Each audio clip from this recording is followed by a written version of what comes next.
Mouse Trouble News fans, there is a radio station in St. Catharines, Ontario, which is in the Niagara region, which is where I am. 610 CKTB, or as I like to call it, sick tuberculosis. A radio DJ person, whatever you call it, Joe Cahill, or as his online persona, pardon me, his radio persona, Average Joe. Now, yesterday in the Niagara region, more specifically Ontario, we had an incident of a man stealing a semi-tractor trailer, whatever, and he led the police on a 4-hour chase from all the way from, I believe it was Toronto down to St. Catharines where he is, and then up toward Collingwood. Now this was a 4-hour chase against a guy in a rig. Eventually the rig got to a point where it had to stop, and the guy pulled over and surrendered. Now the thing about this was that the police did not make this into a high-speed pursuit.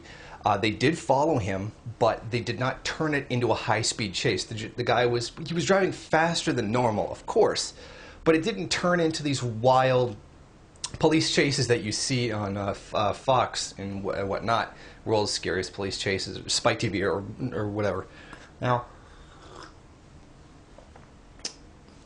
Joe Cahill goes on television and he's on the radio, and he goes, "I watched that thing for 4 hours. I was disappointed there was no big takedown or anything like that at the end. And it's, whoa, we treat criminals way too well in this country. He was able to just drive for hours without anything really happening to him." Like, he was referring to someone like shooting out the tires or a spike strip or, in other words, a world's scariest police chases type incident. Now, his want of that is stupid. Now, I don't give the police credit for anything, but I actually give them credit here. The guy stole a truck, a very large vehicle, and they pursued slowly, meaning it did not turn into a high-speed pursuit. So what the police did was wait for the thing to run out of gas or for the guy to give up. Meaning there was no high-speed pursuit, meaning they minimized the risk to public safety, which was the absolutely right thing to do.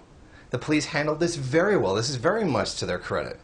You know, normally I very much dislike the police, but I gotta give them credit. They really handled this in the correct situation that was safest for everyone.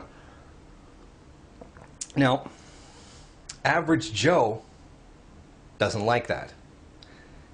He won a big, spectacular Hollywood-style finish. Now, I can't even begin to describe the idiocy behind such an incident. Just the thought of so many lives being put in jeopardy for such a thing, for his own amusement, is insane. And just to deal with the title of this video, I find it very odd that Joe Cahill, Average Joe, and his whole persona is that he's a regular average guy and says regular average guy stuff, regular working class mofo Joe Blow. And he's a tool. He goes on the air with this persona of being an average guy and then says monstrously ignorant things like that. Which makes me wonder, is Joe really that ignorant? Or does he go on with this persona knowing that his job is to belittle the working class and to belittle actual average Joes? Now, I tend to think that people in media aren't that stupid. Liars, but not stupid. So I tend to think that his whole purpose on the radio is to basically slander the ruling class by propping up some ridiculous straw man, a straw man that he is supposed to portray. It just seems something so monstrously ignorant being said in such mainstream media, it just has to be an insult. It just had to be pre-planned. But on the off chance that Joe Hill is actually being honest, you're an idiot.